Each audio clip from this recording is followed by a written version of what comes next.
Hello friends and welcome to the Exams Made Simple and we are back again with the Hindu analysis of 10th of July 10 जुलाई का the Hindu analysis देखेंगे। तो जैसा कि आप देख पा रहे हैं कंटिन्यूटी हमने बना रखी है और हम बनाएंगे भी आगे। बस आपसे रिक्वेस्ट है कि प्लीज़ प्लीज़ शेयर लाइक और शेयर ज़रूर करें। जितना आप लाइक शेयर करेंगे उतना हमें भी कॉन्फिडेंस आएगा and please do that from your and. इतनी बार बोल रहा हूँ तो कर सकते हो आप लोग।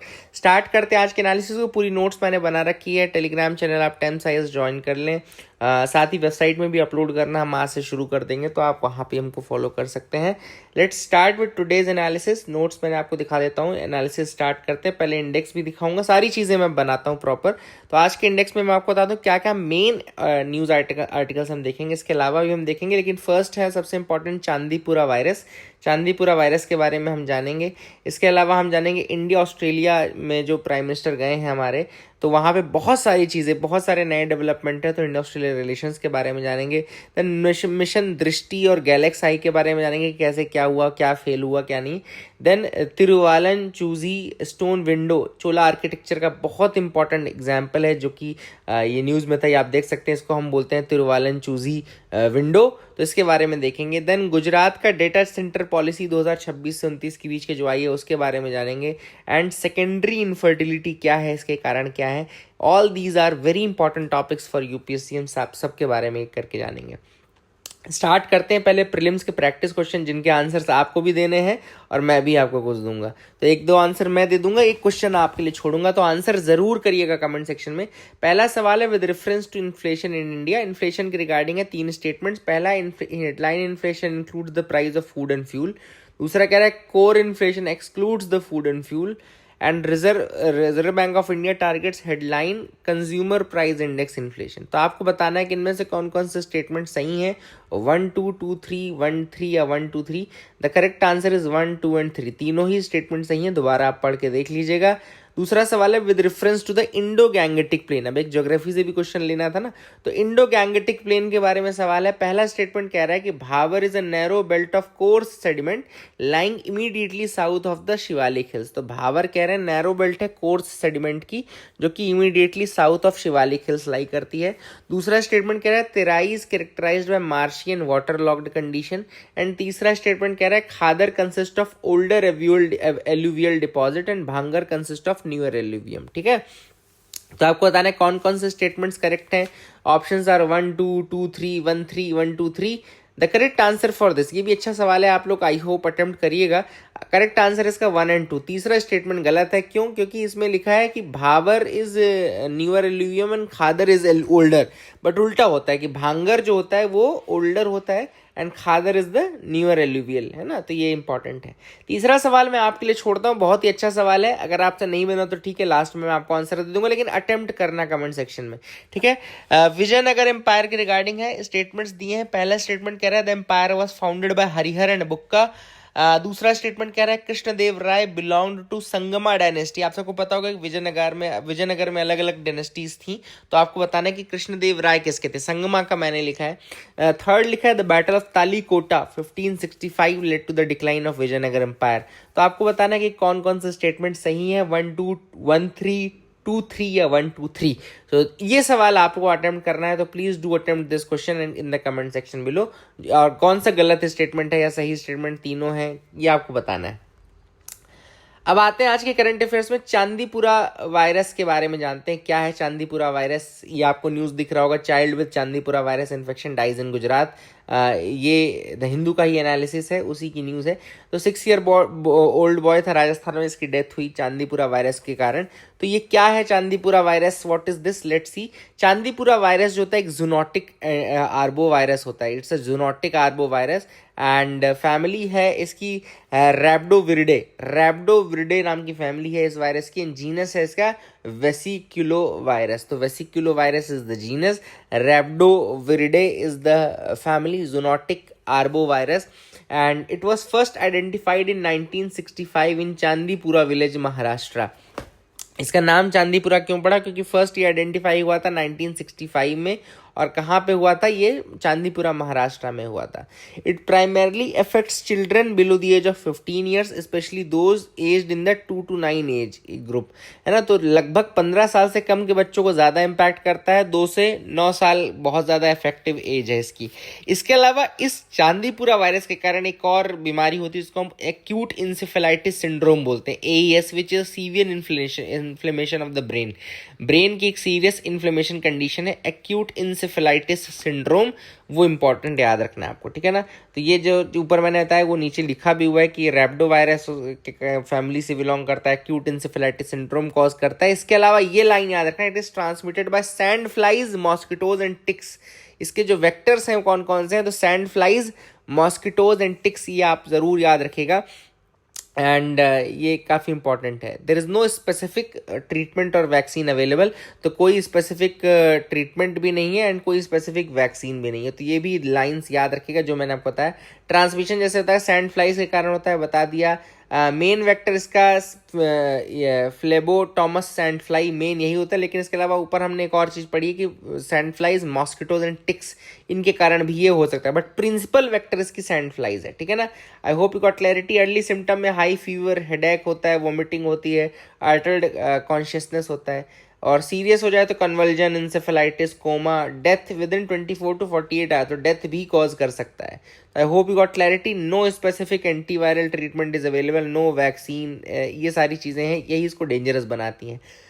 RT-PCR, वायरस आइसोलेशन और एलिसा टेस्ट होता है, तो ये तीनों के थ्रू भी ये कंफर्म किया जा सकता है कि आपको चांदीपुरा वायरस है कि नहीं। तो I hope you got clarity regarding this news article. आपको समझ में आ गया होगा चांदीपुरा वायरस के बारे में। दूसरी जो न्यूज़ है, जो कि आज के द हिंदू की फ्रंट पेज की भी न्यूज़ है, जैसे मैं आपको एक बार दिखा भी देता हूँ, आप लोग को ये ना लगे कि मैं हिंदू से पढ़ा भी रहा हूँ कि नहीं। तो ये देखो, ये जो न्यूज़ मैंने ली है, India Australia move to deepen cooperation in Indo Pacific and Modi hails Australia social media ban on minor signals curbs. तो ये जो 2 आर्टिकल हैं वो हमने इसी न्यूज़ आर्टिकल में कवर करेंगे। ये बहुत बड़ा आर्टिकल था, इसमें बहुत सारे पॉइंटर्स हैं, ये भी देख लेना आप लोग। मैं बता देता हूँ आपको। पहले आपको ये दिखा दूँ कि प्राइम मिनिस्टर मोदी ने ऑस्ट्रेलिया ने जो सोशल मीडिया का बैन लगाया है माइनर्स के ऊपर। आप सबको पता होगा कि सोशल मीडिया जो ऑस्ट्रेलिया की online safety amendment social media minimum age act 2024 में आया था, जहां पे इन्होंने कहा था कि भैया you have to block detect and block the access of children below the age of 16 years. याद रखिएगा, ऑस्ट्रेलिया की online safety amendment social media minimum age act है 2024 की, which ban social media usages for the children below the age of 16 years, ठीक है ना। अब ये केवल ऑस्ट्रेलिया में ही नहीं है, इसके अलावा आपको यहाँ दिखा दो कि Malaysia has also under 16 are barred from owning social media account. Indonesia में minors blocked from high risk platforms. France has passed a bill to ban social media use by under 15। तो फ्रांस अंडर 15 को लेगा, Australia under 16 को लेता है, Malaysia under 16 को लेता है। इसके अलावा इंडोनेशिया ने भी माइनर्स के लिए ब्लॉक कर रखा है फॉर हाई रिस्क प्लेटफॉर्म्स, ठीक है ना। तो ये आप याद रखिएगा, these are the things. Digital जो एक तरीके से कंट्रोल है, कहना चाहिए डिजिटल कंट्रोल के बारे में। अब आते हैं हम इंडिया ऑस्ट्रेलिया के जो रिलेशंस है उसके बारे में क्या हुआ है, क्या डिसाइड हुआ है। तो ये India Australia strike deal on uranium export, they have deepen ties across nuclear and maritime sector. तो इसमें लगभग आई थिंक 9 चीज़ें हैं जो की हैं कल प्राइम मिनिस्टर मोदी के जाने के बाद। तो मैं एक एक करके आपको बताता हूँ। इन दोनों की डिप्लोमेटिक रिलेशन की शुरुआत याद रखिएगा 1947 से हो गई थी। 2020 में ये इनका रिलेशन कॉम्प्रिहेंसिव स्ट्रेटेजिक पार्टनरशिप में कन्वर्ट हो गया था, मतलब एलिवेट हो गया था। कॉम्प्रिहेंसिव स्ट्रेटेजिक पार्टनरशिप 2020 में। Then economic cooperation and trade agreement 2022 में किया गया, ECTA जिसको हम बोलते हैं, economic cooperation and trade agreement 2022 में, ठीक है ना। प्रपोज्ड अभी क्या प्रपोज है, तो कॉम्प्रिहेंसिव इकोनॉमिक कोऑपरेशन एग्रीमेंट और बायलैटरल इन्वेस्टमेंट ट्रीटी दोनों ही प्रपोज्ड है। अब ये जो समिट हुआ जिसमें प्राइम मिनिस्टर गए थे, क्या क्या आउटकम निकला। पहला है सिविल न्यूक्लियर एनर्जी एग्रीमेंट। तो सिविल न्यूक्लियर एनर्जी एग्रीमेंट के बारे में बता दूं कि Australia will facilitate the commercial supply of uranium, commercial supply of uranium two India for peaceful nuclear energy generation. तो एनर्जी जनरेशन के लिए कमर्शियल सप्लाई यूरेनियम की करेगा ऑस्ट्रेलिया इंडिया को, ठीक है ना। and this agreement operationalizes and expands the cooperation under the 2014 Civil Nuclear Cooperation Agreement. तो Civil Nuclear Cooperation Agreement already था, लेकिन अब उसको एक्सपैंड कर दिया गया है, ठीक है। तो ये काफ़ी इंपॉर्टेंट है क्योंकि हमारे क्लीन एनर्जी ट्रांजिशन के लिए भी, हमारा जो नेट जीरो कमिटमेंट है उसके लिए भी, प्लस हमारे यूरेनियम इंपोर्ट को डाइवर्सिफाई करने की भी आवश्यकता थी। एंड ऑस्ट्रेलिया जो है possesses around 1/3 of world's known uranium reserves. तो वर्ल्ड के 1/3 यूरेनियम रिजर्व्स जो हैं वो ऑस्ट्रेलिया के पास है। तो one of the largest uranium exporter globally है ऑस्ट्रेलिया, तो काफ़ी इंपॉर्टेंट हो जाता है। देन सेकेंड है मैरीटाइम सिक्योरिटी कोलैबोरेशन भी किया है। Both the countries have agreed to enhance the maritime domain awareness, defence interoperability, joint naval exercises, intelligence sharing, maritime law enforcement, freedom of navigation, ship building, ship repair maintenance, ये सारी चीज़ों के लिए agree किया है। मतलब कि जो मैरीटाइम सिक्योरिटी कोलैबोरेशन है वो भी बढ़ा है। अच्छा, एक और चीज़ आपको बता दें कि इंडिया ऑस्ट्रेलिया की एक्सरसाइज पिच ब्लैक भी इंडिया ऑस्ट्रेलिया की एक्सरसाइज है। ऑजी इंडेक्स जो है ये भी इंडिया ऑस्ट्रेलिया की है। मालाबार ये भी ऑस्ट्रेलिया रहता है इसमें, तो ये सारी आपको पता होना चाहिए। देन कोस्ट गार्ड कोऑपरेशन की बात की गई, जैसे कि इंडियन कोस्ट गार्ड जो है और ऑस्ट्रेलिया की जो मैरीटाइम बॉर्डर कमांड है उनके बीच में कोऑपरेशन को इस्टेब्लिश करना है, स्पेशली मैरीटाइम लॉ इन्फोर्समेंट में, बॉर्डर प्रोटेक्शन में, सर्च एंड रेस्क्यू में एंड मैरीटाइम सर्वेलेंस में। तो ये इंपॉर्टेंट है कोस्ट गार्ड का। Then defence and security cooperation, joint declaration sign किया गया है regarding the defence and security collaboration. इसमें स्पेशली डिफेंस इनोवेशन की बात की गई है, जॉइंट मिलिट्री एक्सरसाइजेस की बात की गई है, डिफेंस इंडस्ट्री कोलैबोरेशन की बात की गई है, मिलिट्री हार्डवेयर को डेवलपमेंट, सप्लाई चेन रेजिलियंस आपको पता होगा कि भैया जो सप्लाई चेन है वो कोविड जैसी चीज़ों के कारण या चाइना ने कुछ बंद कर दिया, इस कारण से बंद नहीं होना चाहिए, तो हमको एक अलग से वो बनाने की आवश्यकता है।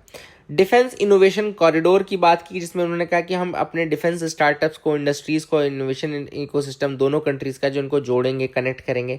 Will connect the defence startups, industries and innovation ecosystem. Then critical mineral में पार्टनरशिप की बात की गई है, क्रिटिकल मिनरल कॉरिडोर बनाएंगे। They will establish a critical minerals corridor. याद रखिएगा, इंडिया ऑस्ट्रेलिया ने कहा है कि हम क्रिटिकल मिनरल कॉरिडोर बनाएंगे, specially lithium, cobalt, nickel, rare earth elements और ग्रेफाइट को फोकस करते हुए। Lithium, cobalt, nickel, rare earth elements and graphite. Obvious सी बात है, क्रिटिकल मिनरल्स क्यों जरूरी हैं? बहुत सारी चीज़ों के लिए, इन सारी चीज़ों के लिए ज़रूरी हैं। And Australia is one among the world's largest producers of several critical minerals, जैसे कि लिथियम हो गया, तो यह काफ़ी इंपॉर्टेंट है।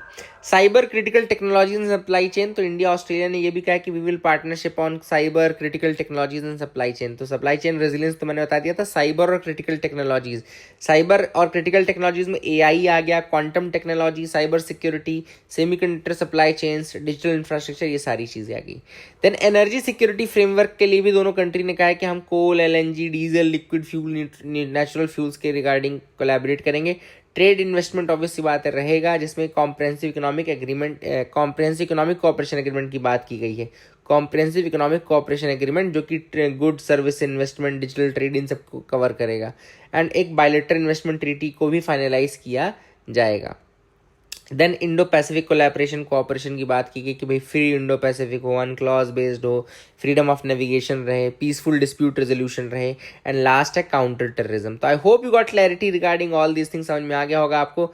Aussie index, Malabar exercise, logistic cooperation, defence technology, already defence में हमारा चलता है। क्वाड ग्रुप के मेंबर है इंडिया, ऑस्ट्रेलिया, जापान और USA, क्वाड ग्रुप के मेंबर हैं, तो ये सारी चीज़ें आपको पता होना चाहिए। क्वेश्चन आपके लिए और है, consider the following statements regarding India-Australia relations. Australia is among world's largest exporters of uranium. India-Australia signed the Economic Cooperation Trade Agreement in 2022. Proposed Comprehensive Economic Cooperation Agreement seeks to broaden the trade cooperation beyond trade in goods. आपको बताना है कौन कौन से statement सही हैं। 1 2 2 3 1 3 1 2 3 1 2 3 will be the answer. I hope you got clarity. अगली news है मिशन दृष्टि के बारे में देख लेते हैं। Mission Drishti, world's first optosar satellite from private Indian company loses communication after solar storm. तो मिशन दृष्टि क्या था? ये वर्ल्ड की पहली ऑप्टोसार सैटेलाइट लॉन्च करने का मिशन था, वर्ल्ड्स फर्स्ट ऑप्टोसार सैटेलाइट। तो अब देख लेते हैं क्या है। मिशन दृष्टि जो था वो बेंगलुरु की एक स्टार्टअप कंपनी जिसका नाम है GalaxEye is the name, and it has encountered a problem anomaly during the final stage of launch and early orbit phase. LEOP नाम का फेज होता है, launch and early orbital phase, जहाँ पे एक जियोमैग्नेटिक सोलर स्टॉर्म के कारण ये काम करना बंद कर दिया, इसने कम्युनिकेशन बंद कर दिया। मिशन दृष्टि इंडिया का largest privately developed earth observation satellite है, India's largest privately developed earth observation satellite. GalaxEye ने इसको बनाया था, बेंगलुरु बेस्ड स्टार्टअप है।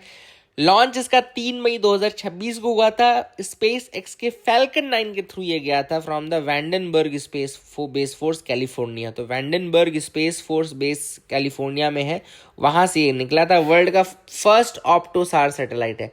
ऑप्टोसार का मतलब क्या होता है? Basically optical imaging plus synthetic aperture radar. तो optical plus synthetic aperture radar optosar बोलते हैं इसको।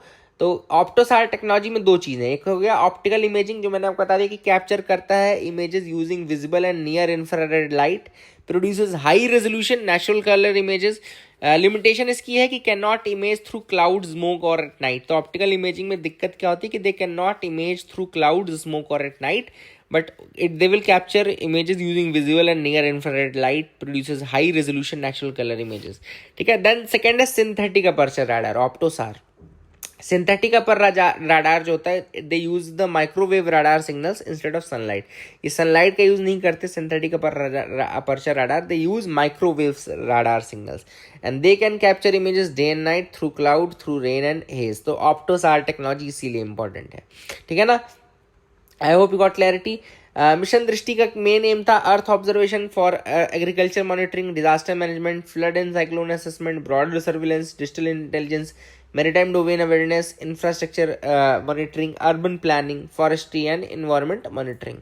सैटेलाइट को हुआ क्या, launch and early orbit phase जो था वहाँ पे सैटेलाइट में एक एनॉमली हुई because of the geomagnetic solar storm, और ये है इस कारण से इसका कम्युनिकेशन जो है वो चला गया। अब जियोमैग्नेटिक सोलर स्टॉर्म क्या होता है? तो geomagnetic storm occurs when charged particles emitted by the sun interact with earth's magnetic field. जो चार्ज्ड पार्टिकल्स हैं, चार्ज्ड पार्टिकल्स कहाँ से? From the sun, they interact with earth's magnetic field. Earth के magnetic field से जब वो interact करेंगे तो जियोमैग्नेटिक सोलर स्टॉर्म कॉज होता है। और मेजरली इसके जो कॉजेज हैं वो solar flare and coronal mass ejection है, दोनों सन से होते हैं। तो I hope you got clarity regarding that. आगे मूव करते हैं। तिरुवालन चूजी स्टोन विंडो, इसको पलाकनी भी बोलते हैं। अब ये देखते हैं क्या है। मैंने आपको ऑलरेडी दिखाया हुआ था, ये देखो इमेज में भी दिखाया था, पर यहाँ पे फिर देख लो। ये कुछ इस पैटर्न की जो विंडोज़ हैं ये आपको तमिलनाडु में दिखेगा। And तिरुवालन choosy they showcase the Chola style architecture and Cholas की जो मास्टरी थी उसको दिखाते हैं ये। एंड देखो ये stone lattice window known as पलाहानी, ये आप देख लीजिए, पलाहानी कहते हैं, पलाहानी है ना। तो stone, they are stone Windows.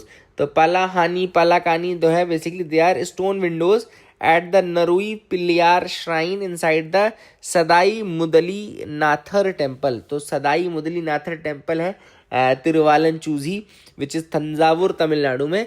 वहाँ पर ये स्टोन विंडो या पलाकानी पलाहानी दोनों नाम देख लेना यार, यहाँ क्योंकि इमेज में पलाहानी लिखा हुआ है उन्होंने और पलाकानी लिखा था उन्होंने उसमें, तो दोनों नाम याद रखना। तिरुवालन choosy temple basically Thanjavur Tamil Nadu में है। And Lord Shiva is there at सदाई मुदी नाथर एंड नुराई पिल्लेयार इसके श्राइन है, याद रखेगा। आई होप यू गॉट क्लैरिटी।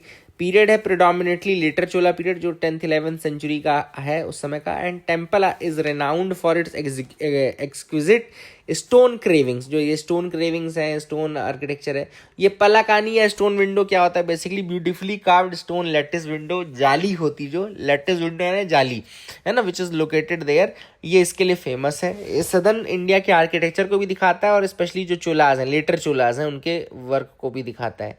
इसमें स्कल्पचर्स ऑफ याजी, ये भी याद रखना, याजी, ये एक याजी टर्म भी था। ये आपको पता है, ये न्यूज़ आपको आज के हिंदू में नहीं मिलेगी लेकिन वेबसाइट में ज़रूर उन्होंने दी है। तो कई आर्टिकल्स ऐसे हैं जो न्यूज़ में तो नहीं आते, लेकिन इस तरीके के आर्टिकल यूपीएससी बहुत पूछता है। आपको पता होगा कि एंशिएंट के जो टर्म्स हैं, याजी हो गया, पलाकानी हो गया, पलाहानी, ऐसे पूछा जा सकता है।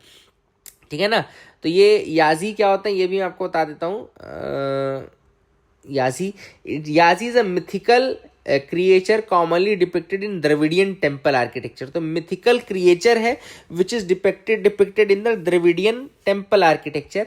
इसमें एक एनिमल है जिसमें लायन, एलिफेंट और हॉर्स तीनों के फीचर्स हैं, उसको यासी बोलते हैं, ठीक है ना। और वही चीज़ ऑथर ने यहाँ बताई है। I hope you got clarity regarding that as well.